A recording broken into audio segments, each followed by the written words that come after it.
జీఎస్టీలో 12%, 28% స్లాబులను తొలగించాలని, 5, 18 స్లాబులను కొనసాగించాలని కేంద్ర కేబినెట్ నిర్ణయం తీసుకుంది. అంటే మన భారతీయులకి రాబోయే కాలం పెద్ద శుభవార్త అని చెప్పొచ్చు. అయితే నిజం చెప్పాలి అంటే ఈ మేరకు కేంద్ర ఆర్థిక మంత్రి నిర్మలా సీతారామన్ గారు చెప్పిన విషయం ఏంటంటే 56వ జీఎస్టీ కౌన్సిల్ సమావేశం నిర్వహించారు. పన్ను రేట్లపై రాష్ట్రాలు, కేంద్రాలు విస్తృతంగా చర్చించిన తర్వాత ఒక విధానాన్ని ప్రకటించారు.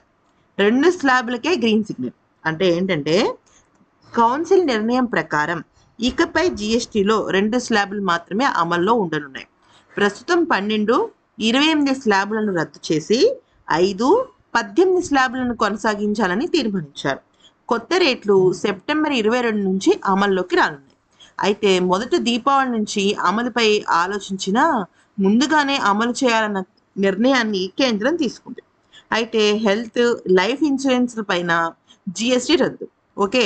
నెక్స్ట్ ఇంకొకటి ఏంటంటే ప్రజలకు బాగా ఊరటనిచ్చే ఒక కీలకమైన నిర్ణయం కూడా తీసుకుంది కౌన్సిల్. ఇప్పటి వరకు అమల్లో ఉన్న హెల్త్ మరియు లైఫ్ ఇన్సూరెన్స్ పై జిఎస్టీ పూర్తిగా రద్దు చేసింది. దీనివలన ఇన్సూరెన్స్ ప్రీమియాలు గణనీయంగా తగ్గి సాధారణ ప్రజలకు అందుబాటులోకి వస్తుంది. ఇన్సూరెన్స్ తీసుకునే వారి సంఖ్య పెరిగే అవకాశం ఉందని కౌన్సిల్ భావిస్తుంది. కానీ సాధారణ వస్తువులపైన పన్ను తగ్గించినప్పటికీ లగ్జరీ వస్తువులపైన మాత్రం 40% వరకు జిఎస్టీ విధించనున్నారు. అధిక విలువ కలిగిన ఉత్పత్తులు, విలాసవంతమైన వస్తువులపై పన్ను అమలు కానుంది.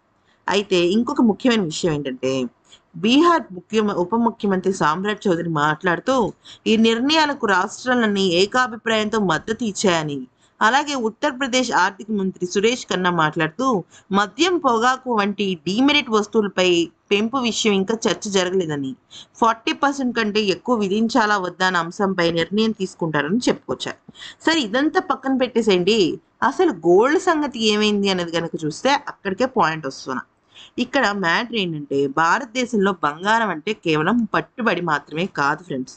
అది ఒక ఇన్వెస్ట్మెంట్తో పాటుగా సేవింగ్స్, అలాగే ఒక సెంటిమెంట్, ఒక సాంప్రదాయం. సాధారణంగా ప్రతి ఒక్కరూ కూడా డబ్బు కొంత మిగిలితే బంగారం కొనుక్కుంటూ ఉంటారు. ఏ ఆ బంగారాన్ని ఏ గోల్డ్ బిస్కెట్స్ గానో లేకపోతే గోల్డ్ కాయిన్స్ గానో చేసుకోవచ్చు కదా. లేదు లేదు, మజూరీ అలాగే మేకింగ్ ఛార్జెస్ ఉన్నప్పటికీ కూడా ఇక బంగారు ఆభరణాలే ఎక్కువగా మన భారతీయులు కొంటారు. అంటే అర్థం ఏంటంటే ఇక్కడ సాంప్రదాయం అలాగే సెంటిమెంట్ అనేది వర్కౌట్ అవుతుంది. మరి ఇప్పుడు ప్రస్తుతం జిఎస్టీ ఎంత? ఒక 1,00,000 రూపీస్ నగలు కొంటే ఎంత జిఎస్టీ పడుతుంది అనేది కూడా ఇప్పుడు మనం ఫుల్ డీటెయిల్స్ తెలుసుకుందాం. బంగారం కొనుగోలు విషయంలో స్పష్టత అవసరం. ఎవరైనా బంగారం కొనాలంటే ట్యాక్స్ ఎలా పడుతుంది, ఇప్పుడు ప్రభుత్వం చేసిన మార్పులు బంగారం ట్యాక్స్ మాత్రం వర్తిస్తుందా లేదంటే అది అలాగే ఉందా అనేది కూడా తెలుసుకోవాలి. జిఎస్టీ కౌన్సిల్ ప్రకారం ఏంటంటే జిఎస్టీ కొన్ని స్లాబ్ని రద్దు చేశారు, కానీ బంగారం విషయంలో మాత్రం పూర్తి స్థాయి క్లారిటీ రాలేదు. చాలా వస్తువుల విషయంలో జిఎస్టీ మార్పులు జరిగినా బంగారం మీద జిఎస్టీ రేటు మాత్రం మారలేదు. ఇంతకు ముందు ఉన్నట్టు బంగారం మీద 3% జిఎస్టీ కొనసాగుతుంది. ఇది బంగారు బార్లు, నాణాలు, నగలు ఒకటే రకమైన ట్యాక్స్. నగర తయారీ ఖర్చు పైన మాత్రం 5% జిఎస్టీ పడుతుంది. అంటే ఉదాహరణగా చూస్తే మీరు ఒక ₹1,00,000 విలువైన బంగారం కనుక తీసుకుంటే దానికి 3,000 జిఎస్టీ పడుతుంది. ఇది నాణాలకి, బార్లకి అలాగే ఆభరణాలకి పడుతుంది. కానీ ఆభరణాలకు పడదు, వేరే వాటి. కానీ మీరు నగర రూపంలో కొనుగోలు చేస్తే 3% జిఎస్టీతో పాటు అదనంగా మేకింగ్ ఛార్జెస్ మీద కూడా 5% పడుతుంది అనమాట. అంటే ఉదాహరణకి మీరు 10,000 తీసుకున్నారు, 10,000 పెట్టి ఏదైనా తీసుకున్నారనుకోండి, దానికి 5% అంటే 500 అదనంగా చెల్లించాలి. అంటే మొత్తంగా మీరు ఎక్కువ కట్టాలన్నమాట. అంటే 10,000లో 3% అంటే ఎంత? అంటే 1,00,000 కనుక తీసుకుంటే ఆభరణాలకి 5% ఎక్స్ట్రా పడుతుంది. అంటే టోటల్ 8% జిఎస్టీ. అంటే ₹1,08,000 మీరు జిఎస్టీ కడతారనమాట. ఏదైనా కానివ్వండి, అంటే ఆభరణాలు అయితే.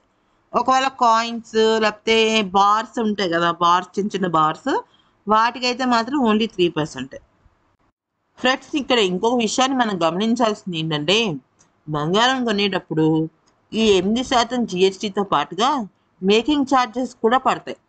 మేకింగ్ ఛార్జెస్ అనేవి మీరు తీసుకునే ఆభరణాన్ని బట్టి 5% నుంచి 35-40% వరకు ఉంటుంది. ఉదాహరణకి మీరు గనక మంచిగా నగలు అంటే డిజైన్స్తో కూడి నువ్వు చేయించుకుంటే అది కూడా అదనంగా పడుతుంది. అంటే ₹1,00,000 బంగారం అనుకుంటాం కానీ లక్షకు వచ్చేదేమీ లేదు. ఈ జీఎస్టీలో బంగారానికి సంబంధించి కూడా మార్పు చేసి ఉండుంటే మనకి అంటే మన భారతదేశానికి బంగారు పెట్టుబడి నిల్వలు కూడా ఎక్కువ అయ్యి ఉండేవి. అది బహుశా మరి ఎందుకు చేయలేదనేది మనం ఆలోచించాలి.